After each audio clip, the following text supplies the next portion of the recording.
Hi, welcome back to Tony's tutorial, and today we are going to discuss about the force transmission in unilateral stance. In last video we were discussing about the force transmission in bilateral stance, and here we are moving forward to discuss the force transmission in unilateral stance. If you haven't watched the last video on bilateral stance, the link is given above, and kindly watch the video and then tune back to this one.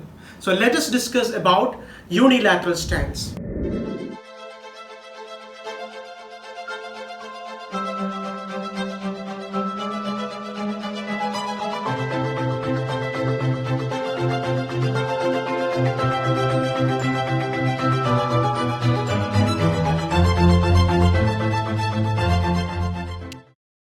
By unilateral stance, we all know the term the unilateral stance. It means that we are standing with one limb support, that or it can be explained as it is a phase in which there is only single limb support. So for example, if I am standing like this with my left hip elevated, left leg elevated, that is unilateral stance. The same with my right leg elevated is unilateral stance. Now we need to understand what are the force that is transmitted to the hip joint during this particular phase of stance. So in order to understand that, let us create in our mind the unilateral stance. For example, each of us are standing with your left hip elevated. Each of us are standing with your left hip elevated. Now, we understood earlier that the weight of head, arm and trunk were transmitted to your lower limb, or the weight of head, arm and trunk known as the hat is transmitted down to your lower limb. That weight of the hat was being beared by your lower limb. So this weight of the hat is exactly 2/3 of the total body weight. We saw the weight of the hat is exactly 2/3 of the body weight. Now this weight of the hat is transmitted equally to your right leg and equally to your left leg. That is, half HAT is transmitted to right and half HAT is transmitted to your left leg. That is the scenario that you should take into your mind. Now, in unilateral stance, we need to find out the force transmission. And before that, I want to tell you that every single joint in the human body is being compressed, or compressive forces are being acting on it, or there is joint compression, and joint compression will always be equal to body weight compression plus, or compression due to body weight plus compression due to muscular force, or compression due to muscular force. That is the particular scenario. Okay. Now we need to understand what is the compression due to body weight. Then we need to understand what is the compression due to muscular force. Let us go back to our bilateral stance. In bilateral stance, we saw that body weight compression was the weight of hat, right? The weight of hat equally distributed as half HAT plus half HAT in your right and left leg.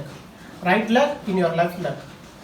But the force of muscular compression was zero or negligible in your bilateral stance, because your muscles were inactive during the bilateral stance. So the muscular force, compressive force, was zero. So total joint compression in bilateral stance was just the activity of your body weight. For unilateral phase of force transmission or stance, we are standing like this. For example, with our left hip elevated. Now what happens when the left hip is elevated? There is no weight that is transmitted to your left hip. It is like the left hip has no role because it is not in touch with the ground. Only when it is in touch with the ground, it can transmit the weight to the ground. Now the left hip has absolutely no role. Only your right hip is going to act, the right leg is going to act. Now you see, I'm taking off my left leg. All of us are standing with our left hip elevated. What actually happens? The weight of this left hip also will be added to the right leg. Right? The weight of the left hip will also be added to the right leg because the left leg cannot touch the ground. So this weight also has to be transmitted to your right leg. So the right leg will have to bear the weight of hat, that is the head, arm and trunk, that is your upper body weight plus the body weight of your left leg. This is like a scenario when you are walking, we have a 10 kg suitcase or 20 kg suitcase. When you are carrying that suitcase, who is transmitting the weight of the suitcase to the ground? You are transmitting. When the suitcase is being placed on the ground, it itself can transmit its weight to the ground. There is no need of anybody's help. But if the suitcase is in your hand, you have to transmit that weight. Similarly, when your left hip is elevated, your right leg has to transmit that weight to the ground. So remember, in unilateral stance, what is the main difference? The main difference is the weight of the left leg, or the weight of the leg that is elevated has to be transmitted by the opposite leg. Now, what is the weight acting on right leg? Let us find out. The weight acting on the leg in bilateral stance was the weight of hat. Right? Here, the weight acting on the right leg is actually the weight of hat plus the weight of left leg. Very good. The weight of left leg. Weight of hat is actually 2/3 of body weight. 2/3 of body weight. And weight of leg is 1/6 of the body weight, because the weight of both legs totally accounts for, if this is 2/3, if this is the total portion of body weight, 2/3 is actually occupied by your hat. Now you have only 1/3 remaining. That 1/3 will be the weight of your right leg plus your left leg. Right leg plus left leg. So both legs totally it will be 1/3 body weight. So right hip or left hip individually it will be half of this, that is 1/6 of the body weight. So totally it comes plus 1/6 of body weight. Plus 1/6 of body weight. If you do this calculation, you will get it as 5/6 of body weight. 5/6 of body weight. How can you do this calculation? This is not maths class, but still you have to make this denominator same. So you multiply this into 2. So 4 plus 1, 5 divided by common denominator 6, which is actually 5/6. That's how you do it. So is this clear? Like, we have to imagine, now you are standing on your right leg, okay? I have the weight of my head, arm and trunk acting on my right head. It is entirely acting on my right leg and not transmitted to the left, because left is not in the ground.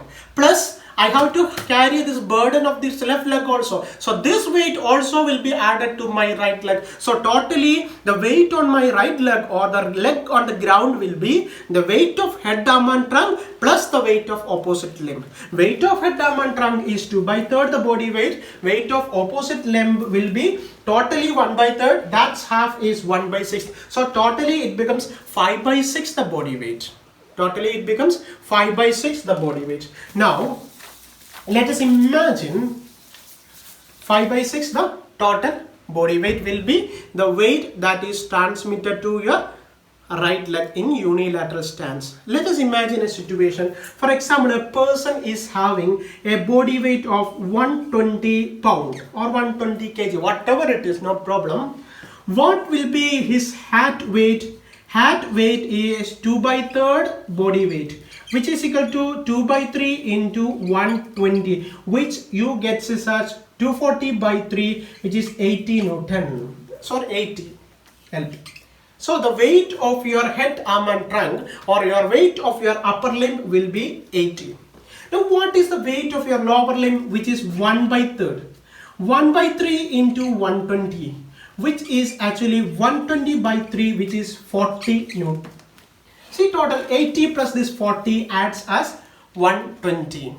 Okay, that is a calculation. For example, a person is weighing 120 kilogram or pound. He calculate his head, arm and trunk weight. That is 2/3 body weight, you get it as. Calculate his left and right lower limb combined weight, 120 divided by 3, which is equal to 40. Calculate his left leg weight, that is 1/6 into 120, which is equal to 120 divided by 6, which is equal to 20, which is equal to 20. And now in our example, the total body weight transmitted is equal to 5/6 of body weight, which is equal to 120 into 5/6.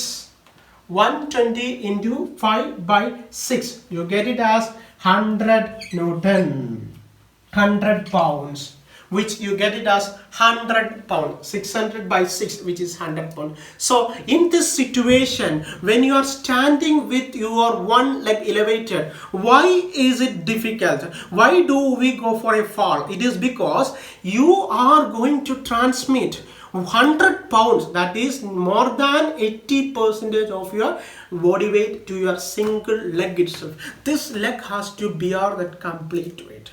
But if you are standing with your both leg in the ground, what is the situation? What is the weight that is transmitted? It is only half HAT. HAT is actually, what is the HAT? HAT is 80. Half HAT means 40. Here it is also 40. See, that much only the body has to transmit. See the situation over here. This is actually moving more than 2 times. So that is why unilateral stance is a difficult thing. That is why if your teacher punishes you, or if someone punishes you, you cannot stand in single limb for much more the time, greater time. If you're standing in both legs, it's fine. If you're going for some yoga, it is tough to stand in single limb.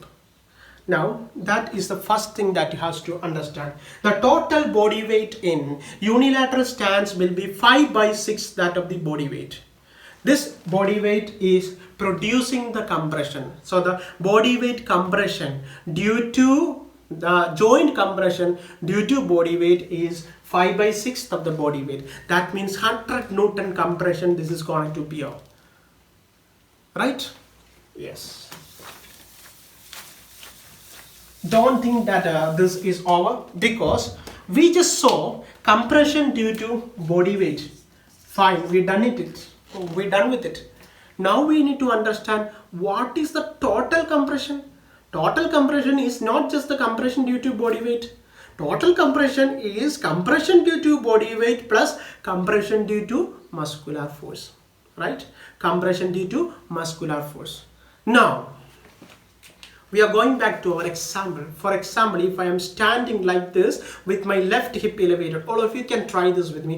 If you are standing with your left hip elevated like this, what actually happens? You have a tendency to fall to that side, because the total body weight is acting, the gravity is acting, everything is going to trouble your right leg alone, and it will help, it will prevent, or it will cause the right leg to fall off, and you will fall to the left side. Right? That is, there is an adduction created in the right leg. If you are falling to the left side, it is creating adduction in the right side. An adduction torque is being created. This has to be balanced. Then only your body can stand still. But I am standing still. I can stand for 10 minutes or 20 minutes, and someone among you who is physically fit can stand for 1 hour. Why? The reason is there is some muscular force that is going to prevent this fall. If this has to prevent this fall, muscles has to act from opposite side, and that muscle group is your abductor muscles, the muscles that is seen on your side of the thigh. lateral sides, both muscles occupying the lateral side of the thigh, that is gluteus medius, medius, tensor fasciae lata, gluteus minimus, etc. Those muscle has to work to prevent this fall. Like if this is falling like this, if for example if my hand is falling like this, if my hand is going down like this, for example this is my body, it is going down like this, something from here has to pull and make it straight. This muscle group is the abductor muscle. So your abductor muscles has to act to prevent the fall and help you to maintain equilibrium in unilateral stance.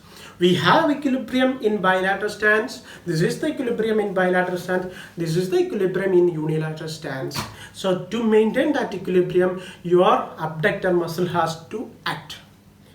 Now,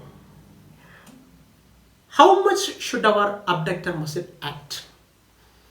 We need to find out the total hip joint compression. Total joint compression is actually compression due to body weight plus compression due to muscle force. What is the compression due to muscle force? Can you directly find out? You can place some sensors over here and find out. But that is not possible in our case. We have to calculate it and find out. So now our task is to find out the compression due to muscular force. Compression due to muscular force. See, in our example, when I'm standing like this, I'm falling off to this side. It is because of the adduction torque, gravitational adduction torque. We studied an easy method to calculate gravitational adduction torque in bilateral stance. Can anyone tell me the answer? What is the formula? How can we find out gravitational adduction torque? We found out gravitational adduction torque as force into momentum. Force is actually the body weight acting into the momentum. Clear? The body weight acting into the momentum, right? Yes. Now come on, let us imagine a situation. Let us just fastly let us draw a diagram of our hip joint. This is just a rough sketch. I'm drawing it fast. You have your coccyx over here. Okay, you have your a hip like this. Yes, of course you have a obturator foramen over here. You have your right. Yes. See this one. Okay, and in this situation, see this is how the force will be acting down. Weight will be at. This is equally distributed to this side. This is equally distributed to this side. Right side, the left side, and the right side. Now, we need to find out torque, which is equal to force into momentum. We know the body weight. We need to find out the momentum. This momentum of this gravitational adduction torque will be the distance from this to the end of the body or to the femur, and that is actually 10 centimeter, and that is actually, you take it as 10 centimeter. That distance is actually 10 centimeter, or more correctly 0.1 meter or 0.1 meter. So we have evaluated it and found out. In earlier example, why this is not relevant is the force on the right side is equal to force on the left side. Here there is no force on the left side. So we need not calculate the momentum, we need not calculate the forces, they can balance each other. But here is only there is one torque that is acting on the right side. Left side there is no torque acting. So we need to find out the momentum, and that momentum is actually 1 centimeter. This distance is 1.1 meter, 0.1 meter or 10 centimeter. Now it is easy for us to calculate the body weight. Calculate the momentum. The momentum would be, what is the momentum? What is the torque? The torque is equal to the gravitational torque, GT, is equal to the body weight, okay, into momentum. Body weight is actually 5/6 the body weight, okay, into the momentum. That is 5/6. In our example, 5/6 was 100. 100 into 0.1, which is equal to 10 Newton, which is equal to 10 Newton meter. Understand? In our example, we had a person weighing 120 kilogram. Okay, in that the 5/6 of the body weight will become equal to 100 kg, and we are replacing this 5 by 6 with this 100 into this momentum 0.1, so we get 10 Newton meter. That is the force, that is the torque that is being acting on the right side. So this 10 Newton meter torque, 10 torque is going to produce the imbalance. This has to be balanced by your abductor muscle. So your abductor muscle has to generate a force equal to this 10 Newton meter, right? So that is simple. Your abductor muscle has to generate a force which is equal to the gravitational adduction torque in the left side, which for our typical example is 10, and this has to be 10. Now we move on. To find out the force of abductor muscle. So abductor torque equal to force into momentum, right? Abductor torque is equal to adductor torque, because abductors are only acting to balance the adductors. Otherwise abductors will sit there quiet, silent. I don't want to act, they will say. But they are acting to balance the right side, left side. That is the adductor torque. So this will be equal to your adductor torque. This is equal. So that is actually how much? What was your adductor torque? 10. Equal to force into momentum. Now there is a difference. You see in this typical diagram, this is the center of your body. Okay, this is the center of your body. From here to here it is, here to here it is 110 centimeter. Now abductor muscles are originating from the pelvis to the head of the femur. So they will be only having an orientation like this, from pelvis to the head of the femur, only this much. So this momentum will be very small compared to the momentum of this one. This momentum in our studies has been pointed out as 5 centimeter. 5 centimeter or 0.05 meter, which is equal to 0.05 meter. So the momentum is actually, what is the difference is the abductor muscles are only going to have a momentum like this. So they are acting from here to here. Okay, they are acting from here to here, or not from to this side distance. So this momentum is actually 0.05 meter. This momentum is actually 0.05 meter. Now you got the momentum also, you got the force also. Now force is equal to torque divided by momentum. You just take this over here and take this over here. Torque is equal to force is equal to torque by momentum. Torque is 10 divided by 0.05, which is actually 10 divided by 0.05. You make it into decimal, 100 into 100, which is equal to 1000 divided by 5, which is 200 Newton meter, which is 200 Newton meter. Imagine the difference. So the abductor muscle is producing a force which is 200. Your body weight was only 100, but abductors has to produce this much weight. Now what is the total hip joint compression?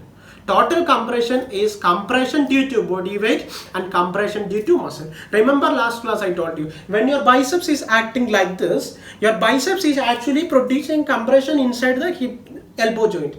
There is a compression due to the elbow bones. That is compression due to body weight, the weight of the limbs, or due to the bone, plus the muscle contraction, compression. So the total compression is the combination of compression due to body weight plus compression due to muscle. So the compression due to muscle is 200 plus compression due to the body weight was 100. So you imagine a person weighing 120 Newton is having a compression of about 3 folds. See, that is the difference. That is why it is tough to stand in unilateral stance. It is not just your body weight that is going to work. It is not just your body weight that is going to act.